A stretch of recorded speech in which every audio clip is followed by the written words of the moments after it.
40-টা 80, 40-টা 80, balcony balcony balcony, 40-টা 80, 40-টা 80, আসুন এদিকে আসুন, 40-এর 80, 40-এর 80, 40-এ।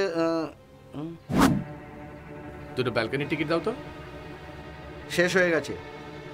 আরে দাও না ভাই। আরে শেষ হয়ে গেছে বললাম না। চুপ বেরো। আজব লোক তো।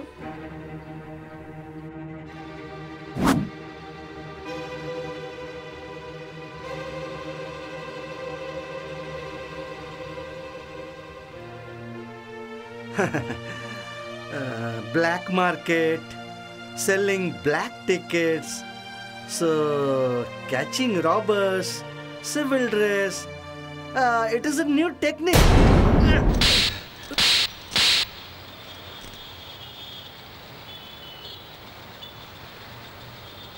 ব্যাপার হলো। Shut up. তুমি একজন ইন্সপেক্টর, ওয়েল এডুকেটেড, 6-7টা ভাষাও জানো। তুমি কিচ্ছু জানো না। You are a fraud. তুমি নাটক করতে জানো। যারা নাটক করে তারা ভালোবাসতে পারে না। তুমি জানো ভালোবাসার অর্থ কি? তুমি কি করে জানবে? তুমি তো নিজেই অনাথ। রাস্তায় রাস্তায় ঘোরা আওয়ারা, লোকের পকেট মেরে মেরে জীবন কাটাও। কাউকে বিশ্বাসঘাতকতা করতে তোমার বাঁধবে কি করে? প্রশ্ন করো নিজের মনকে। হ্যাঁ, আমি চোর, আমি একজন ফ্রড, মূর্খ, মূর্খ বানাই লোকেদের। কিন্তু আমি তোমাকে মূর্খ বানাইনি। আমি আসলে তোমাকে অনেক বেশি ভালোবাসি। ভালোবাসো? তুমি? ভালোবাসা সম্বন্ধে তুমি কি জানবে? তুমি তো তোমার বাবা মা সম্বন্ধেই ভালো করে জানো না। গত জন্মে তুমি নিশ্চয়ই পাপ করেছিলে যে এই জন্মে ভালোবাসা থেকে তুমি বঞ্চিত। আর যদি তুমি এই জন্মেও পাপের পথ থেকে এখনো দূরে না থাকো, তবে আগামী জন্মে তোমার অবস্থা আরো করুণ হবে। শোনো, তুমি চুরি করো বা অন্য যা কিছু করো, কিন্তু কাউকে ভালোবাসতে যেও না। ওটা তোমার রক্তে নেই। যদি তুমি পরিশ্রম করে অল্প পয়সাও কামাও, তবে তুমি আনন্দে বসবাস করতে পারবে। আর তা না হলে আমার অভিশাপ তোমাকে গ্রাস করবে, অবশ্যই করবে।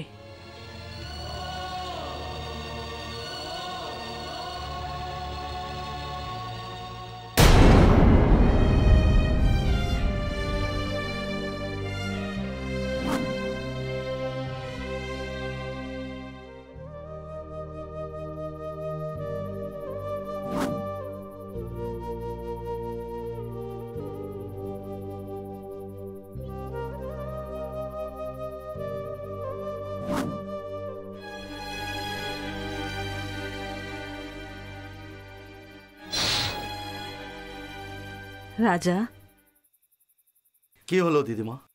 আমার নাতির হার্টের প্রবলেম। ওকে আর্জেন্ট হার্ট অপারেশন করতে বলেছে। 2 লাখ টাকা চাইছে রে রাজা। আমাকে কি ভেবে রেখেছো? আমি কোথা থেকে অপারেশনের পয়সা দেবো? আমি এই অপারেশনের জন্য ব্যাংক লুটবো না কারো ঘর লুটবো? বলো, আমার তোমার সম্পর্ক কি? আমি তোমার ছেলে না কোনো আত্মীয়? কেউ না, কেউ না। আমি একজন অনাথ। শোনো, আজ থেকে আমি কারো উপকার করবো না। চলে যাও এখান থেকে। রাজা, কথাটা সত্যি বলেছিস। শুধু আমি নই, এই কলোনিতে যারাই থাকে তারা তোকে ভগবানের অবতার মনে করে। যদি তা সত্যি হয়, তবে তুই নিশ্চয়ই তাদের উপকার করবি আর এই অপারেশনের পয়সাও জোগাড় করবি। শুনলি, এখানে সবাই ভগবানের চেয়ে বেশি তোর ওপর ভরসা করে। আর একটা মেয়ে কি বললো তাতে তুই আপসেট হয়ে পড়লি। ও আমাকে কিসব উল্টো পাল্টা বলেছে তুই জানিস? ও বলেছে যে আমি ফ্রড, আমি চোর, আমার সামনে পেছনে কেউ নেই, অনাথ। আমি জানি ওর কথাগুলি সব সত্যি, কিন্তু ও আমাকে অনাথ বলেছে। তবে কি আমি ভগবানের কাছে প্রার্থনা করেছিলাম আমাকে অনাথ করে জন্ম দিক? কারা আমাকে এই রাস্তায় ফেলে চলে গেছে আমি জানি না। ওর ভালোবাসার কোর্টে আমি দোষী সাব্যস্ত হয়ে গেলাম। আমার মা বাবা থাকলে আমাকে এ কথা শুনতে হতো না, শুনতে হতো না বাটুল। লম্বু,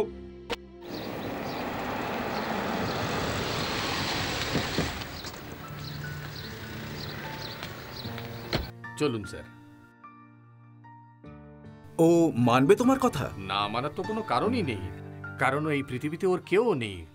ও ভীষণ ইনোসেন্ট স্যার। ইনোসেন্ট? হ্যাঁ স্যার, মা বাপ ভাই বোন কেউ নেই, ও একদম ও ওই যে দেখছেন না ওই ঘরটা এখানে এখানে থাকে। আমি কি ওকে ডেকে নিয়ে আসি, আপনি এখানে দাঁড়ান। ঠিক আছে।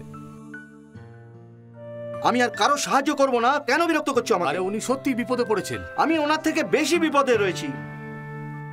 উনি 10 লাখ টাকা দিতে রাজি। এই, আমার পয়সা কড়ি চাই না, আপনি যান। দোহাই ঈশ্বরের, আমি যাব না এই কথা বলো না।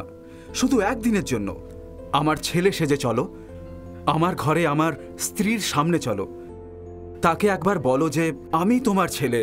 শুধু এইটুকু বললেই যথেষ্ট, প্লিজ। এসব কি বলছেন স্যার? আমারও তোমার মতো একটা ছেলে ছিল। একটা অ্যাক্সিডেন্টের পর ছেলেবেলায় ও হারিয়ে যায়। সেই অ্যাক্সিডেন্টের পর আমার স্ত্রী শক পেয়ে তার মানসিক সন্তুলন হারিয়ে ফেলে। গত 20 বছরে আশেপাশে কোথায় কি হচ্ছে সেই ব্যাপারে আমার স্ত্রীর কোনো হুঁশই নেই। আমি তাকে বলেছি যে আমার ছেলে বিদেশে গেছে এবং শীঘ্রই সে ফিরে আসবে। ওর অবস্থা এখনো সেই সেরকমই রয়েছে। শোনো পুত্র, তুমি একবার আমার ঘরে গিয়ে ওকে মা বলে ডাকো। যদি আমার পুত্র এখন বেঁচে থাকতো তবে সে তোমারই মতো হতো, দেখতেও ঠিক তোমারই মতো হতো। তোমাকে দেখে মনে হচ্ছে যেন আমার ছেলেই আমার সামনে দাঁড়িয়ে আছে। আমি হাত জোর করে অনুরোধ করছি যে আমাকে তুমি সাহায্য করো। আমার স্ত্রীও তোমাকে তার ছেলে ভেবে বুকে টেনে নেবে। তোমার যেমন এখানে কেউ নেই, তুমি অনাথ। আমার কাছে দেখো, সব কিছু থাকা সত্ত্বেও আমি অনাথ। একটু ভালো করে ভেবে দেখো। স্যার, আমি যাব স্যার। আমি তোমাকে 10 লক্ষ টাকা দেব। আমার নাতির হার্ট অপারেশন, 2 লাখ টাকা লাগবে, 1 অথবা 1.5 লাখ টাকা লাগবে। স্যার, আমার 10 লাখ টাকা চাই না। আমার শুধু 3.5 লাখ টাকা চাই। এতটা দিয়ে দিন। কাউকে দিতে হবে, তাদের অবস্থা খুব খারাপ। আমি আসছি স্যার।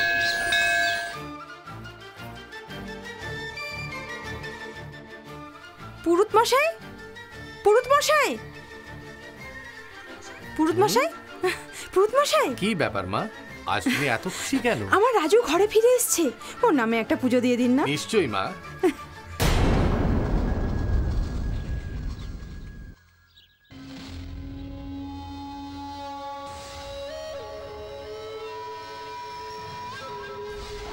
কুড়ি বছর ধরে আমি তোমাদের খাওয়াচ্ছি আর পড়াচ্ছি, সেটা কিসের জন্য তোমরা তা জানতে চাইতে না? আজ সেই সময় এসে গেছে। কাল সকালে শঙ্কর নারায়ণের ছেলে এই গ্রামে আসবে।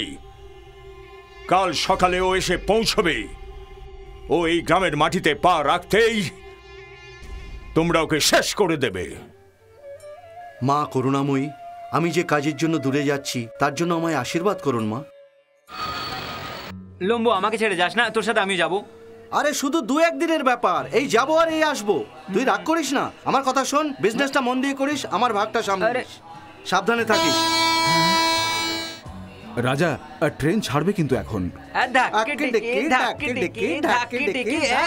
ঠিক আছে, এরকম স্যুট কোট পরে নাচতে নেই।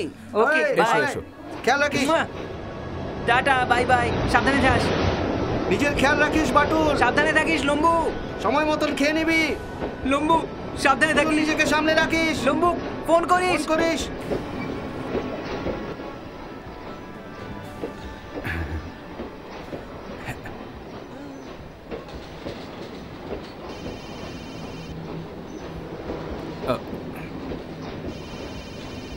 এক মিনিট। হ্যালো,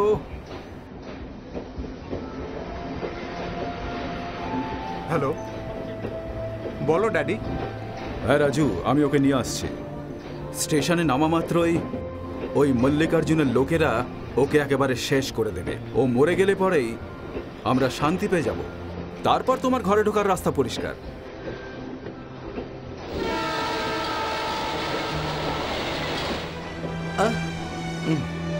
আসুন, বসুন বসুন।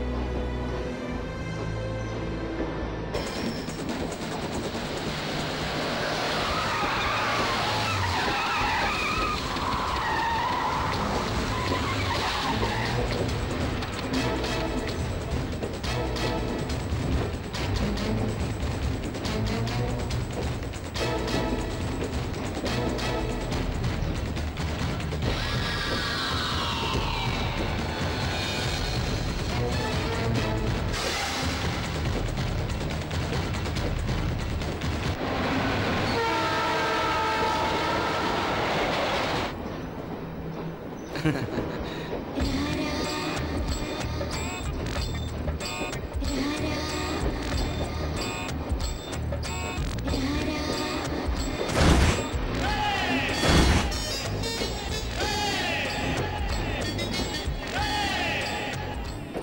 বৌদি। নমস্কার। গয়নাগুলো শাড়ি দিয়ে ঢাকো। গয়না কি কেউ শাড়িতে লুকায় শুনুন নাকি? বৌদি, আপনি এভাবে গয়না দেখিয়ে বেড়াবেন না। অনেক দামি জিনিস।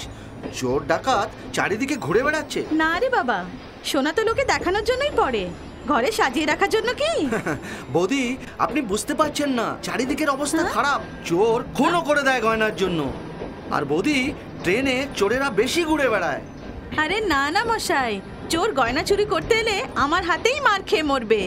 আর তুমিও তো অমিতাভ বচ্চনের মতোই লাগছো, আমাকে এসে বাঁচাবে। হ্যাঁ, আমি তো বুঝতে পারছি, কিন্তু আমার এই হাত বুঝতে চায় না। গয়না লোটার জন্য উসখুস করছে। চলি বৌদি, নমস্কার। হ্যাঁ হ্যাঁ, নমস্কার।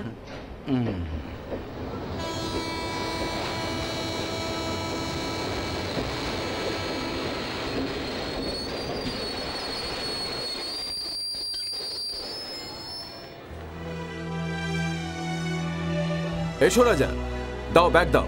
ক্যাচ ইট।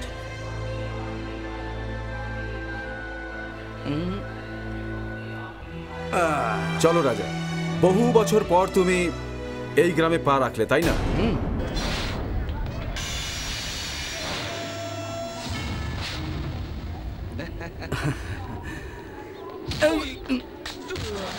রাজু,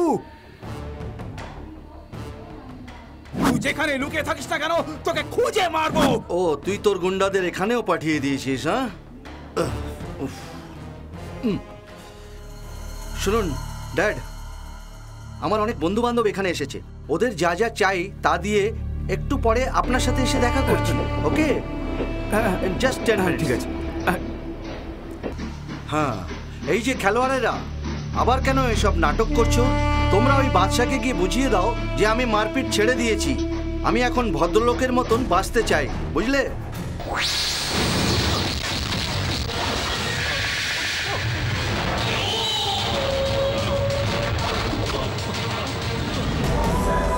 আরে হারামজাদারা, আমি এখন ডিসেন্ট ভাবে বাঁচতে চাই। কেন তোমরা আমাকে খারাপ পথে নিতে চাইছো বলো? একদম ঠিক নয়। আমি কোনো ঝঞ্ঝাট চাই না। আমার সাথে লড়বি, হ্যাঁ?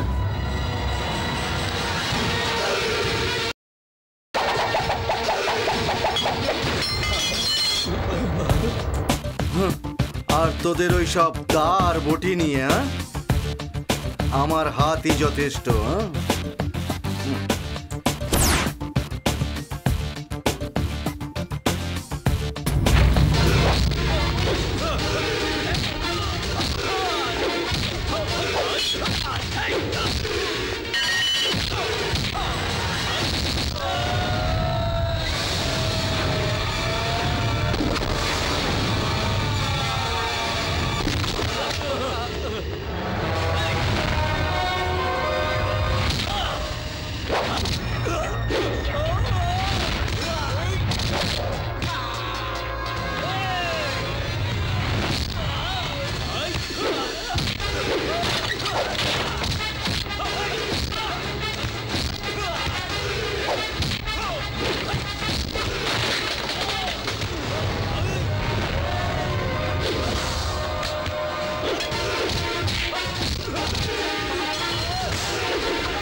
সর্বনাশ হয়ে গেল।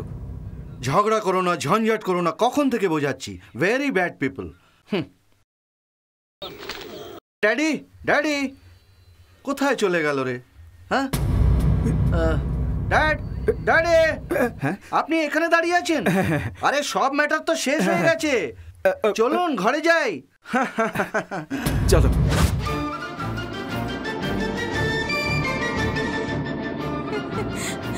আন্টি, আন্টি, আপনার ছেলে রাজু এসে গেছে। আন্টি, হ্যাঁ আন্টি, রাজু এসে গেছে, চলুন উঠুন। উঠুন আন্টি, উঠুন উঠুন, দেখুন দেখুন রাজু এসে গেছে।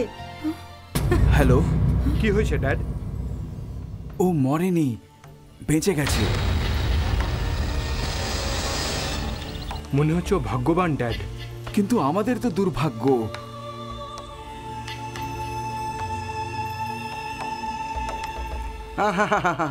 What a beautiful blouse. ওরে লম্বু, ওটা ব্লাউজ নয়, হাউস। এইটুকুও জানিস না? হাউস।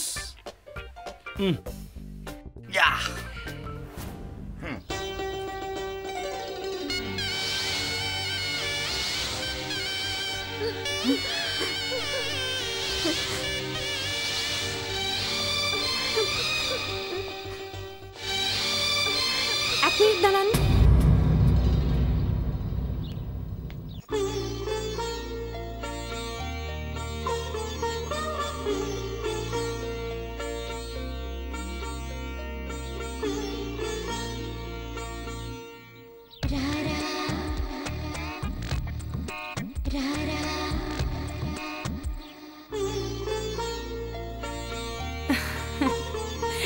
এবার আসুন। থ্যাঙ্কস।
কিছু না কিছু না, ট্রেনে আসার সময় পাখায় ধাক্কা লেগে গেছে, ওই একটু রক্ত বেরিয়ে গেছে।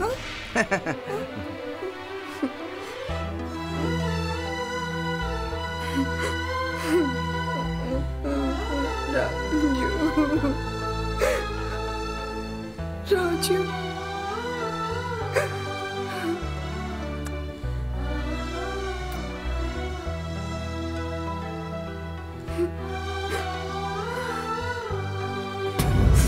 রাজু, তুমি এখন পরিশ্রান্ত, আরাম করে নাও। হ্যাঁ হ্যাঁ রাজু, রাজু, ওকে বিশ্রাম করতে দাও। তুমি ওকে নিয়ে যাও, ভেতরে নিয়ে যাও, যাও ভেতরে। আমি গিয়ে রাজুর সাথে দেখা করি। তুমি গিয়ে এখন আন্টিকে দেখো, যাও। রাজা, রাজা, তুই একটা ইডিয়েট, কাউকে তুই ছাড়বি না। হ্যাঁ, মা যখন গলা জড়িয়ে ধরতে এলো, তোর নজর ওনার গয়নার উপরে। হ্যাঁ, এই তোর এই অভ্যেস কবে যাবে? এসেই তুই চুরি করতে চাস? হ্যাঁ হ্যাঁ, দেখ দেখ এই ঘরটাকে দেখ, দেখ ভালো করে দেখ। তুই তোর জীবনে এরকম ঘরে থেকেছিস কখনো? না না, থাকিসনি, এখনো পর্যন্ত থাকিসনি। ওই মেয়েটার চেন দেখে তোর চোখ চলে গেল। ছি ছি, মা একদম দেবীর মতন, সুতরাং ডিসেন্ট হয়ে থাকতে হবে, বুঝলি বুঝলি? এই এই চুপ চুপ, এই কে বলছিস? এই রাজু? এই আরে কে তুমি? তুমি এখানে কেন এসেছো? এই কি রাজু, তুমি চমকে গেলে কেন? কবিতা বলে ডাকো আমাকে। শুনুন মিস কবিতা, আমি আমার কাপড় চেঞ্জ করতে চাই, তাই তুমি যদি একটু। রাজু, তোমার যদি কিছু লাগে আমাকে ডেকে নিও। হ্যাঁ ঠিক আছে, অবশ্যই। এখন যদি তুমি প্লিজ। ওকে রাজু।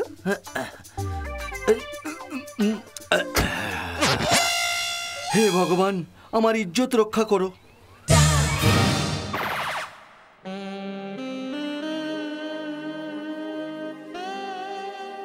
রাজু, তুমি কিন্তু ছোট্টবেলায় আমুল বেবির মতো গোলগাল ছিলে, কিন্তু এখন হিম্যান হয়ে গেছো।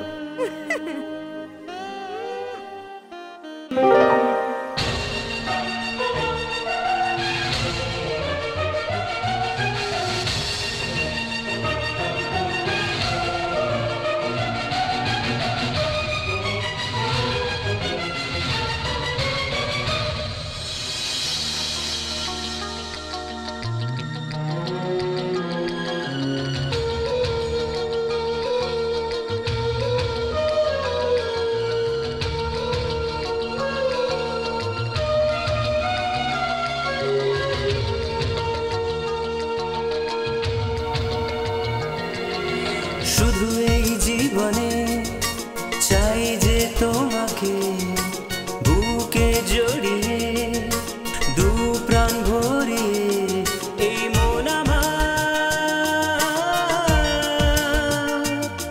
নেই বসে আমার। আই লাভ ইউ বলে কি ফুরবে,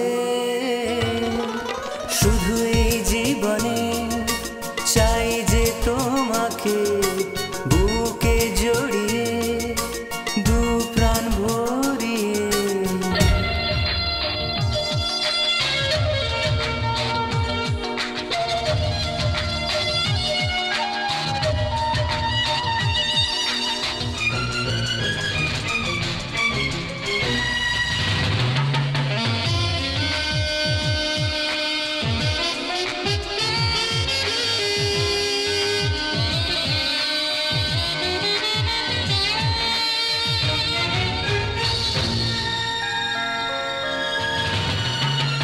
তুমি যে আমাকে দিয়েছো স্বপ্ন মধু, আমি তো তোমাকে নিয়ে যাবই শুধু।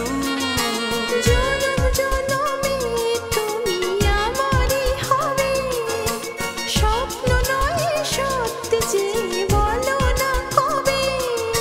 দিব্যি দিয়ে বলো আজ তুমি আমারই হবে, শুধু এই জীবনে চাই যে তোমাকে বুকে জড়িয়ে, দু প্রাণ ভরিয়ে।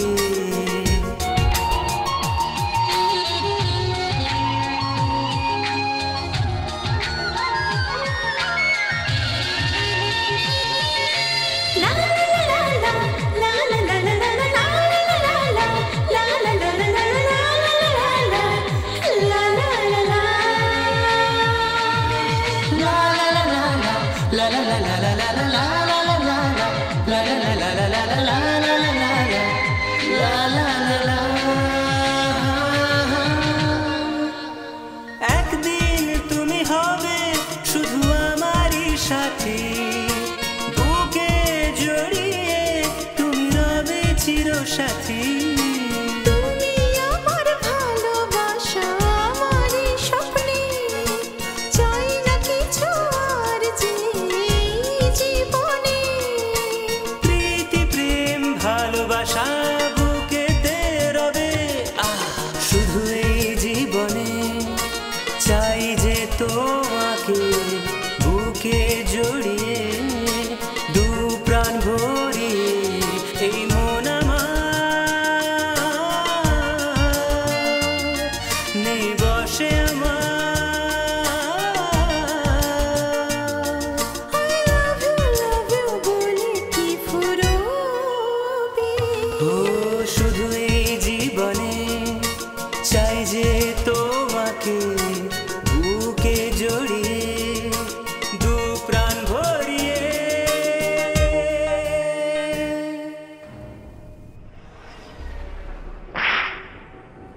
অপদার্থের দল, আমি কিলো কিলো মাছ মাংস কিনে খাইয়েছি তোদের, হ্যাঁ? 20 বছর ধরে ওর আসার অপেক্ষায় ছিলাম, কিন্তু কেউ ওকে মারতে পারলি না। মার খেয়ে ফিরে এলি। স্যার, ও কোনো সাধারণ পুরুষ নয়, ও 100-র সমান। চল ফট। স্যার, ও কোনো সাধারণ লোক নয়। আপনি জানেন আপনি ওকে কোত্থেকে নিয়ে এসছেন? হ্যাঁ স্যার, কি যেন কুলপি গিলপি কি সব শিখে এসছে। কুলফি নয়, কুংফু। তোরা কেউ কোনো কাজের নয়।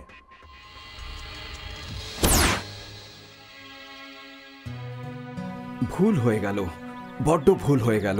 আমি শুধুই বাঘের মুখে হাত গলিয়ে দিলাম। যেতে দাও ড্যাডি। কি করে যেতে দি বলতো? ও মরলে পরেই তো মল্লিকার্জুন তার শত্রুতা ভুলতে পারবে, আর ততক্ষণ তুই আমার ঘরে ছেলে হয়ে ঢুকতেও তো পারবি না। ড্যাড, এটা তো ভুল। আর কোনো রাস্তাও তো নেই। ও মরে যাবে এই কথা ভেবেই আমি তোকে ফরেন থেকে ডেকে এনে গেস্ট হাউসে রেখেছি। কিন্তু আমার এই অজ্ঞাতবাস শেষ হবে কবে?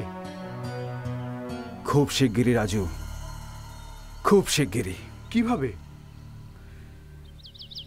যেভাবেই হোক ওকে মরতেই হবে, মরতেই হবে ওকে।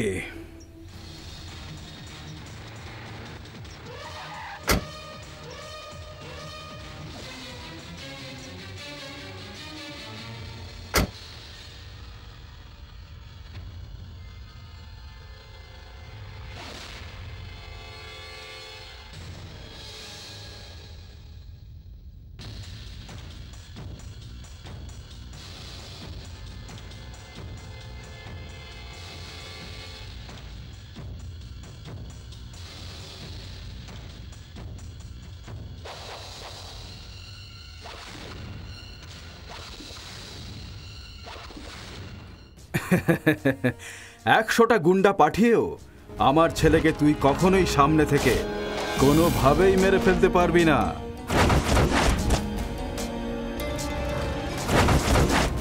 একটা কথা মনে রাখবি, আমি তোকে চ্যালেঞ্জ করে বলতে পারি, তোর এই পালতু গুন্ডা দিয়ে ওকে কখনোই মারতে পারবি না, পারবি না।